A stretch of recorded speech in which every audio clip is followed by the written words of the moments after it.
আমাকে কথা বলতেই হবে ইনশাআল্লাহ, কারণ আগামীতে আবার আপনাদের সাথে দেখা হবে কিনা আমি জানি না। কথা বলতেই হবে। বসেন, কেউ দাঁড়িয়ে থাকবেন না।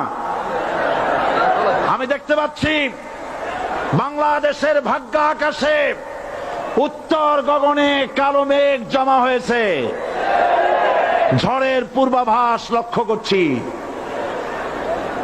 যদি মোকাবেলা করতে না পারেন সক্ষম ভাবে, এমন অন্ধকার গাঢ় কালো অমাবস্যার রাত আসতে পারে যার সুবে সাদেক হওয়া অসম্ভব। সুতরাং আপনারা কি কাপুরুষের মতো কাফের মুশরিকদের গোলামি করে মরতে চান? বিড়ালের মতো 500 বছর বেঁচে থাকার কোনো লাভ নাই।